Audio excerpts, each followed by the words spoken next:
BJP की पूरी कोशिश ये है कि वो कांग्रेस पर मुस्लिम परस्त होने का ठप्पा चिपका सके और अगर ऐसा हुआ तो ये चुनाव 80 बनाम 20 का हो जाएगा। 80-20 वाला यह फॉर्मूला बीजेपी ने यूपी विधानसभा में आजमाया था और कामयाब भी हुआ था। 80-20 वाले फॉर्मूले का सीधा सा मतलब यह है कि 80% हिंदू आबादी एक तरफ और 20% मुस्लिम आबादी एक तरफ। और बीजेपी ये मानकर चल रही है कि मुसलमानों का वोट उसे नहीं मिलेगा, कांग्रेस को जाएगा। और ऐसे में बीजेपी कांग्रेस पर मुस्लिम परस्त होने वाले नैरेटिव को खूब फैलाएगी और इसकी शुरुआत हो भी चुकी है।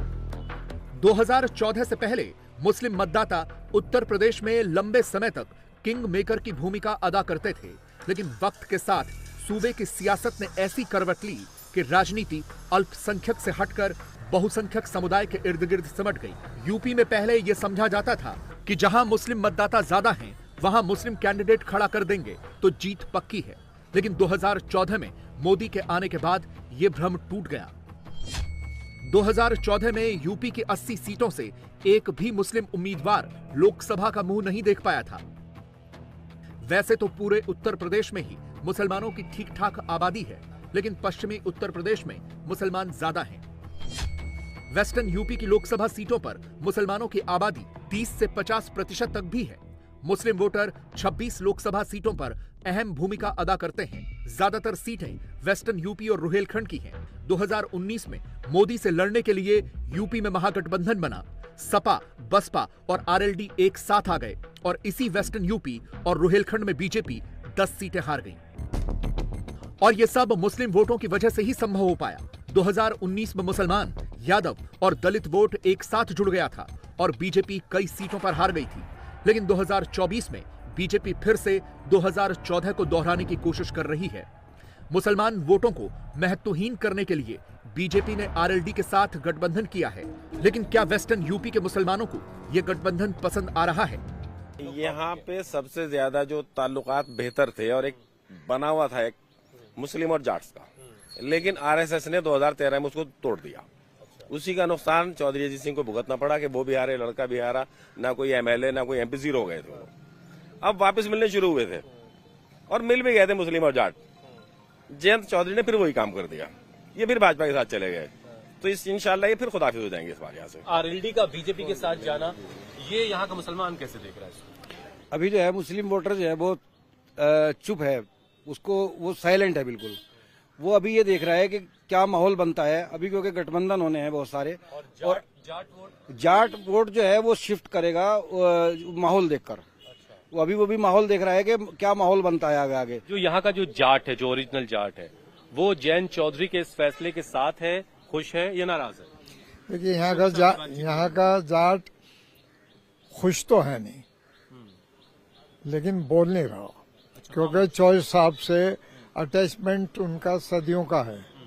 और वो जाट मुस्लिम भारत, इससे क्या फर्क पड़ रहा है? भारत रत्न तो ऑलरेडी थे, अब तो फॉर्मेलिटी पूरी हुई। भारत रत्न तो वो थे ही चौधरी साहब, उनका कोई फर्क नहीं पड़ रहा। लेकिन जाट ये भी चाहे कि समाज में मिलजुल के रहें, और उन्होंने बड़ी कोशिश की। जितने 2013 के दंगे हुए थे, मुकदमे वापस हुए, भाई आ जाओ इकट्ठे, गलत फहमी से हो गया था, नहीं मट गया, इकट्ठे हो गए थे। चौधरी साहब के इस फैसले से जाट भी खामोश है। मुसलमान तो ऐसा लग रहा कि तो फिर ठगे गए, क्योंकि यहाँ जाट मुस्लिम कॉम्बिनेशन जो है वो असर रखता है। ये आरएलडी का बीजेपी के साथ जाना, ये मुसलमानों को कैसा लग रहा है? बुरा ही लगा, मतलब ये तो उन्होंने धोखा किया अपनी कौम के साथ भी, और मुसलमानों के वोट लेके उनके साथ भी धोखा किया। और स्कूल में जाके उन्होंने सीधा यूनिवर्सिटी में एडमिशन ले लिया। जयंत जी बहुत अच्छे नेता हैं, बड़े समझदार, बाहर से पढ़ के आए, तालीम याफ्ता नेता हैं। लेकिन उसके बाद उन्होंने उनका ये स्टेप लोगों के दिलों को चोट पहुंचाई। लाखों किसान वहां मारे गए, जिसका आंदोलन के नाम पे इन्होंने खूब फायदा उठाया। इनके ऊपर लाठीचार्ज कराई जिस गवर्नमेंट ने, जिन लोगों ने इनके ऊपर लाठियां पिटवाई, जिन लोगों ने इनको पिटवाया, आज ये उनके साथ सिर्फ 2 सीटों की खातिर, मंत्रालय के खातिर, अपना अस्तित्व बचाने के खातिर। अस्तित्व तो यहाँ अखिलेश जी भी दे रहे थे, 7 सीटें दे रहे थे। अब ये पता नहीं वो कौन सी पढ़ाई करके आए कि 7 से ज्यादा उन्हें 2 बड़ा दिखाई देने लगा। पहले चरण में 19 अप्रैल को उत्तर प्रदेश की 8 सीटों पर वोटिंग होगी।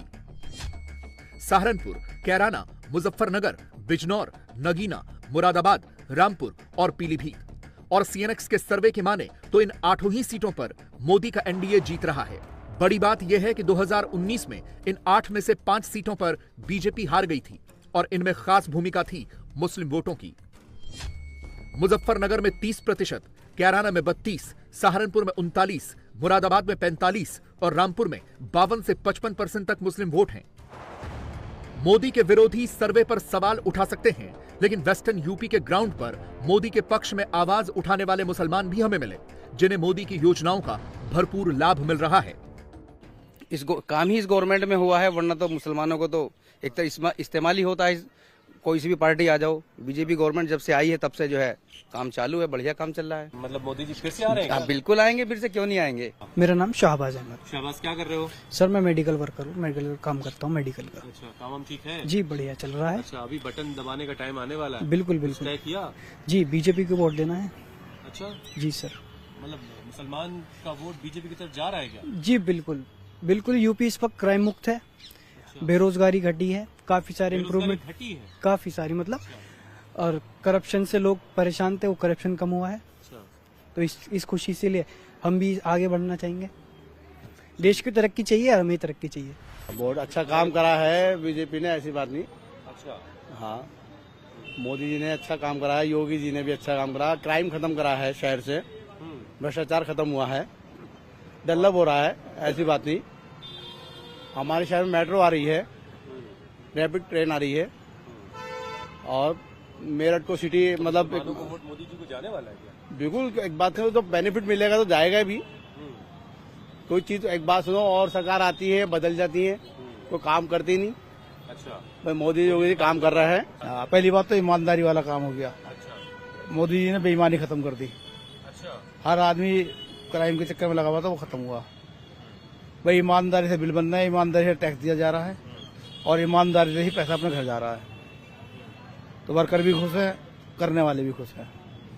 इसलिए हम तो मोदी जी का इरादा बना रहे हैं। मोदी जी वाले तो भाई ये राहुल गांधी और अखिलेश यादव का क्या होगा?